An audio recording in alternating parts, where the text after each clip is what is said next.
Hi everyone, let's start Ways of the World, a brief global history with sources.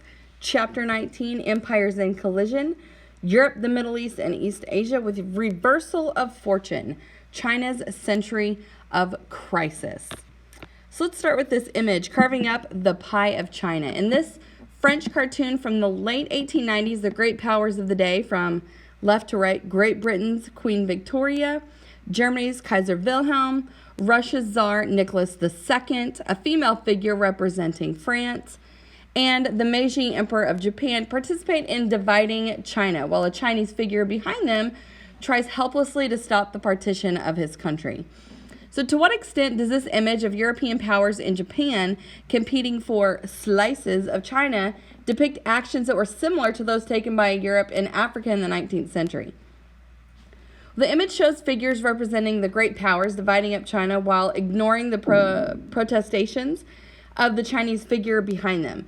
A representation of imperialism very similar to what was going on in Africa simultaneously. That being said, there were key differences vis-a-vis China. First, the colonizers established informal spheres of influence in China, not formal colonies, as they did in Africa. And second, Russia and Japan were not involved in Africa.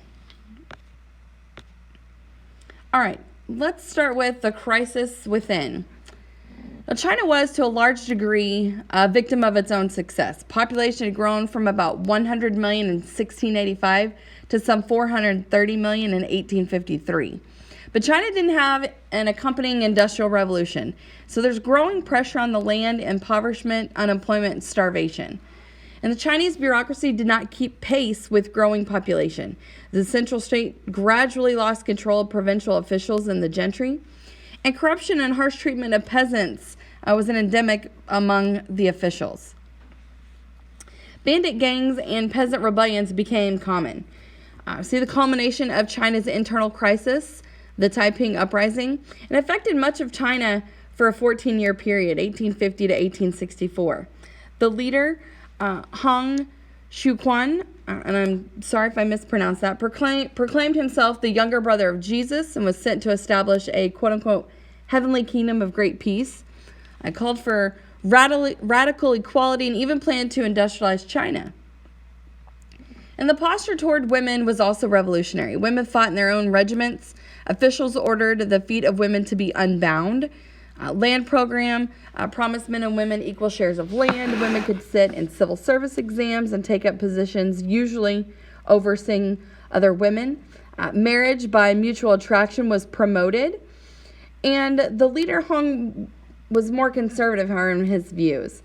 Now, the initial successes led to the establishment of a capital in Nanjing in 1853, but ultimately the rebellion was crushed in 1864. And there's a resolution of the Taiping Rebellion that consolidated the power of the provincial gentry even more. It's intense conservatism, so China's problems weren't resolved. The massive civil war had seriously weakened the Chinese economy, and about 20 million to 30 million people died in the rebellion. All right, the Taiping Uprising. So Western powers generally supported the Qing dynasty during the Qing dynasty during the Taiping Uprising, and even provided with some military support. And the image shows a group of the Taiping rebels and a British soldier they have captured. So to what extent does this French painting portray the European concept of cultural superiority over non-European societies?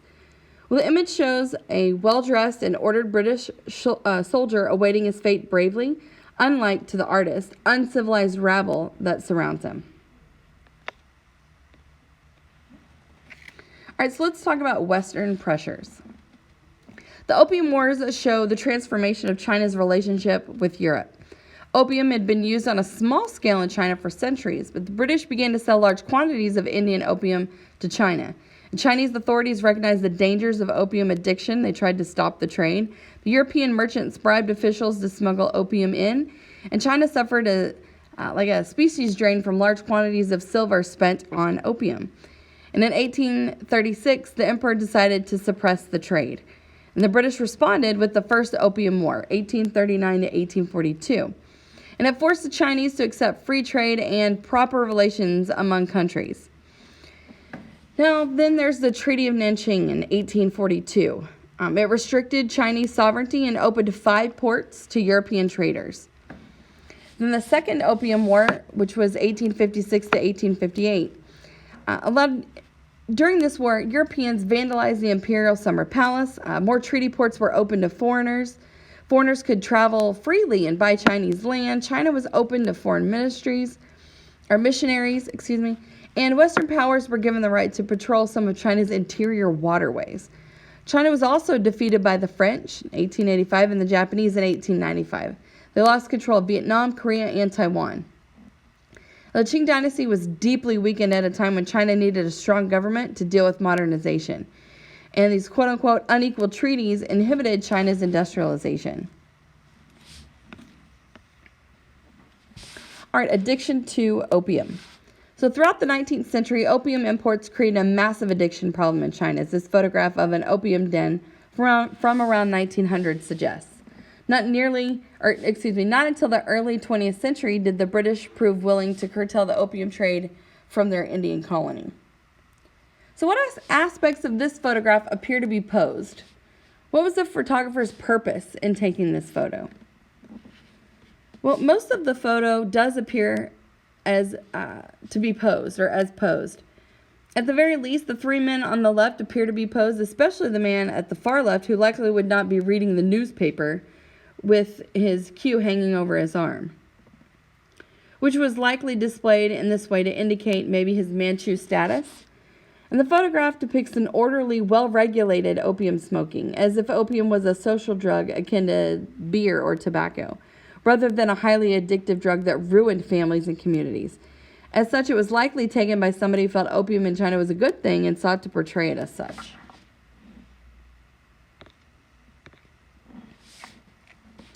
All right, Commissioner Lin Zhuqiu ordering the destruction of opium, and I'm sorry if I mispronounced that. When the Chinese emperor decided in 1838 on firm measures to suppress the opium trade, he selected Lin Zhuqiu to enforce that policy. Born in 1785, Lin was the son of a rather poor but scholarly father who had never achieved an official position. But Lin, however, excelled academically, passing the highest level exams in 1811 after 2 failed attempts, and then rising rapidly in the ranks of China's bureaucracy. In the process, he gained a reputation as a strict and honest official. He was immune to bribery, genuinely concerned with the welfare of the peasantry, and unafraid to confront the corruption and decadence of rich and poor alike. And so in December of 1838, after some 19 personal audiences with the emperor, Lin found himself in Canton, the center of the opium trade and the only Chinese city legally open to foreign merchants. He was facing the greatest challenge of his professional life. Undertaken with the best of intentions, his actions were unable to prevent a war with Britain, which propelled the country into a century of humiliating subservience to an industrializing Europe and forced growing numbers of Chinese to question their vaunted civilization. In established Confucian fashion, Lin undertook his enormous task with a combination of moral appeals, reasoned argument, political pressure, and coercion, while hoping to avoid outright armed conflict. And it was an approach that focused on both the demand and supply sides of the problem. In dealing with Chinese opium users, he emphasized the health hazards of the drug and demanded that people turn in their supplies of opium and the pipes used to smoke it. In mid-1839, he had confiscated some 50,000 pounds of the drug, together with over 70,000 pipes, and arrested some 1,700 dealers. Hundreds of local students were summoned to an assembly where they were invited to identify opium distributors and to suggest ways of dealing with the problem. Opium-using officials became the target of investigations, and 5-person teams were established to enforce the ban on opium smoking on one another. Lin applied a similar mix of methods to the foreign suppliers of opium. A moralistic appeal to Queen Victoria argued that the articles of the English imported from China, silk, tea, and rhubarb, were all beneficial. By what right, he asked, quote, by what right do the barbarians use this poisonous drug to injure Chinese people, end quote. He pointedly reminded Europeans that new regulations applying to Chinese and foreigners alike fixed the penalty for dealing in opium at, quote unquote, decapitation or strangling. Then he demanded that foreign traders hand over their opium and without compensation. When the merchants hesitated, he tightened the screws, ordering all Chinese employed by foreigners to leave their jobs and blockading the Europeans in their factories. After 6 weeks of negotiations, the Europeans capitulated, turning over some 3 million pounds of raw opium to Lin Shuqiu. Now, disposing of the drug was an enormous task. Workers stripped and searched daily to prevent looting.